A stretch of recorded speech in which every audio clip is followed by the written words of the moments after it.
Fala galera, beleza? Aqui é o professor Júnior Condez. Estou aqui nesse vídeo, certo? Para dar uma relembrada em alguns conceitos bem básicos, tanto de eletrostática quanto de eletrodinâmica, que vai dar uma ajudada em vocês no estudo de vocês aí no terceiro ano, tá ok?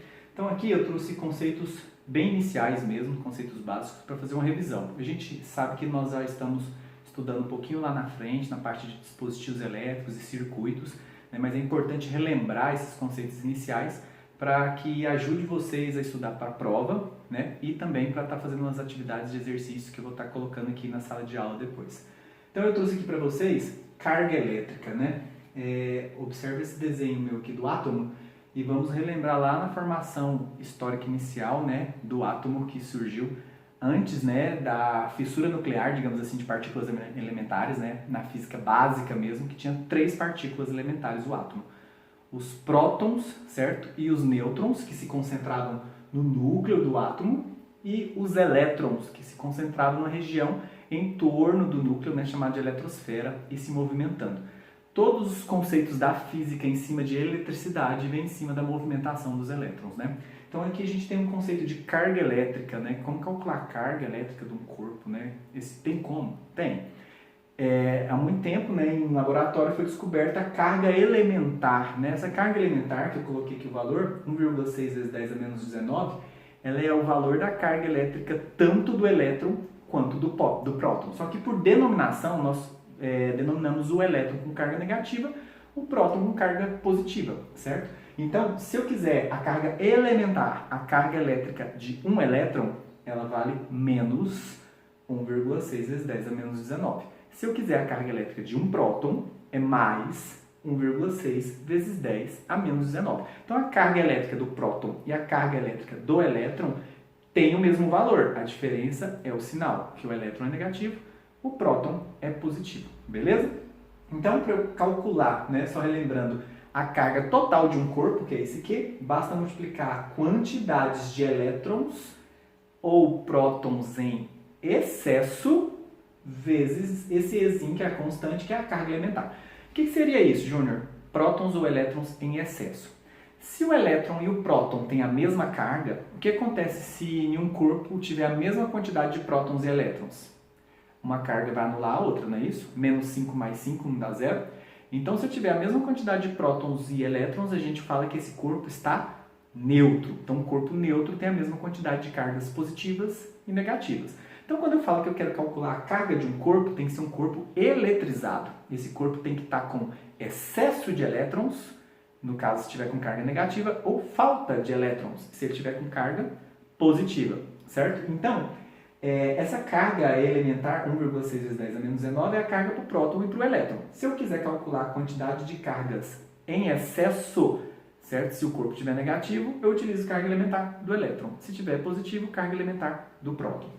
Aqui eu trouxe um outro conceito também que já é da eletrodinâmica, corrente elétrica, né? O que seria corrente elétrica?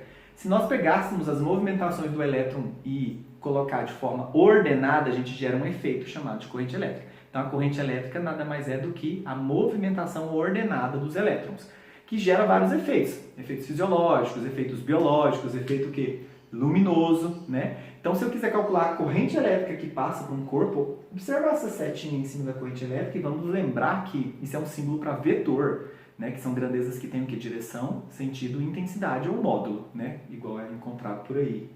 Então, esse I é a corrente elétrica, a gente tem como sendo delta Q sobre delta T. Esse delta é variação, certo? Então, delta Q, variação de quê? Carga elétrica. Sobre delta T, variação de tempo. Então, se eu souber a quantidade de carga elétrica que passa num fio condutor, por exemplo, num certo intervalo de tempo, eu consigo achar a corrente elétrica por ele, né? Então, lembrando que essa carga não é número de elétrons vezes a carga elementar, certo? Então, aqui eu tenho que o I, que é a corrente elétrica, pode ser o número de partículas, pode ser elétrons ou prótons, em excesso, vezes a carga elementar, que é 1,6 vezes 10 elevado a menos 19 coulombs. É importante gravar, né, o valor dessa carga elementar, dividido por ΔT, que é a variação de tempo. Então, se eu souber a quantidade de cargas que está passando no fio condutor por unidade de tempo, eu sei qual é a corrente elétrica, beleza? Aqui embaixo eu coloquei o quê? Unidade de medida. Como tudo na física, todas as grandezas têm uma medida do sistema internacional, só para a gente relembrar e não se perder, a unidade de medida para carga elétrica é o Coulomb, esse C maiúsculo, e a unidade de medida para corrente elétrica é o Ampere, esse A maiúsculo. Pessoal, se não estiver dando para enxergar certinho, eu vou colocar na sala virtual, certo? Como anexo uma foto desse cartaz para vocês acompanharem direitinho, beleza? Aqui eu também trouxe para vocês,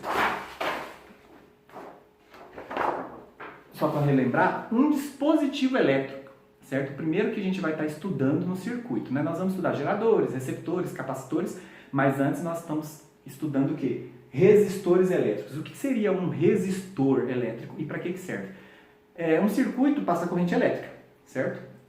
Vocês acham que um aparelho, a televisão e o chuveiro precisa da mesma corrente elétrica para funcionar? É óbvio, não, certo? Então, em vez de eu adaptar o circuito elétrico para aquele aparelho, eu adapto o aparelho para o circuito elétrico através dos resistores. Então, resistores elétricos são dispositivos que tem dentro do aparelho elétrico para adaptar e regular a passagem da corrente elétrica, certo? Eles não impedem a passagem da corrente elétrica, eles regulam a passagem da corrente elétrica. Tanto pode aumentar, certo? De acordo com o tipo de associação, como pode diminuir a corrente elétrica de um circuito, que nós vamos ver no próximo vídeo na aula de associação de resistores, tá? Mas aqui eu trouxe os resistores elétricos, coloquei até o símbolo aqui em cima para vocês verem, o símbolo mais utilizado, certo? E trouxe para vocês duas leis em volta de resistência elétrica, tá? Primeiro, todo resistor elétrico em cima do seu símbolo tem um Rzinho aqui, ó, que é o valor da resistência elétrica. O que seria isso? É a capacidade que o resistor tem de regular essa passagem da corrente elétrica. Então, todo resistor tem a sua resistência. E tem como a gente calcular essa resistência de duas formas. Através da primeira lei de Ohm, né? Ohm é o nome do físico, né? Sobrenome dele, né? Que descobriu a resistência elétrica, né? Inclusive, a unidade medida para a resistência elétrica é o Ohm, que é essa ferradurinha aqui de cabeça para baixo. Então, a primeira lei de Ohm diz que a DDP, certo? Esse U meu aqui é a voltagem, certo? Que é onde a rede e o circuito está conectado. Então, a DDP, diferença de potencial, certo? A gente pode ver depois, num próximo vídeo, só sobre DDP, campo elétrico, acho interessante a gente fazer isso. Então, essa DDP é igual a esse R, que é a resistência do resistor, vezes o I, que a gente acabou de ver, que é a corrente elétrica. Certa fórmula chamada de URI. Então, esse URI, que é a primeira lei de Ohm, a gente consegue achar o quê? Tanto a DDP, que é a voltagem, quanto a corrente elétrica, quanto a resistência. Eu posso isolar a resistência. O I está multiplicando, passa o quê? Dividindo. Então, a resistência seria o U dividido por I. Então, eu sei que essa resistência elétrica é inversamente proporcional à corrente elétrica. Quanto maior a resistência, menor a corrente que passa naquele circuito. Tá ok? Aqui eu coloquei para vocês o DDP, é a resistência e a corrente, e coloquei também a unidade medida para cada um.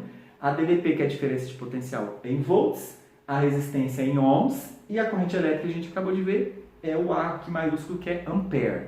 E também nós temos a segunda lei de Ohm, certo? Que é o quê? Essa segunda lei de Ohm, ela é em relação ao condutor que está passando a eletricidade. Porque geralmente os condutores, os fios, eles têm espessuras diferentes, né? E eles podem ter também o quê? Comprimentos diferentes.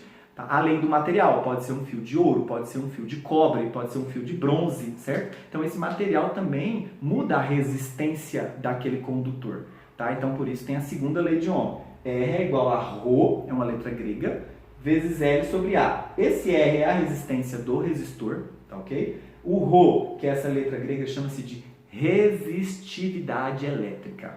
O que seria isso? Cada material tem uma resistividade elétrica, então vocês não precisam decorar. Se for cobre tem uma resistividade, se for madeira tem outra resistividade, então dependendo do material, certo? Eu falei que madeira, Júnior, mas madeira conduz eletricidade?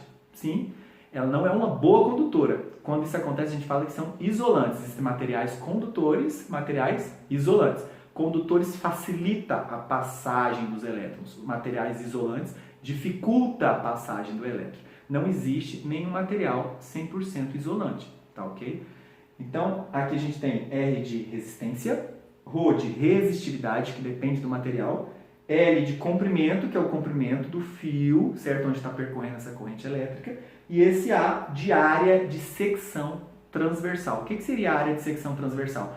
Todo fio cilíndrico, certo? Se você cortar, você consegue ver a área de secção. Secção é um corte. É como se você pegasse uma lata de óleo e olhasse o fundo da lata de óleo. É um formato o quê? Circular, certo? Então essa área circular do fio é a área de secção transversal. Unidade de medida para resistência é ohms, para resistividades é ohms vezes metro, para comprimento metro, para área metros quadrados, beleza? Vou colocar uma atividade para vocês para fixar, tá ok? É um conteúdo bem tranquilo. Nos próximos vídeos a gente vai fazer uma revisão melhor sobre a associação de resistores e mais para frente nas próximas aulas eu trago outros dispositivos elétricos para vocês estudarem, beleza? Então...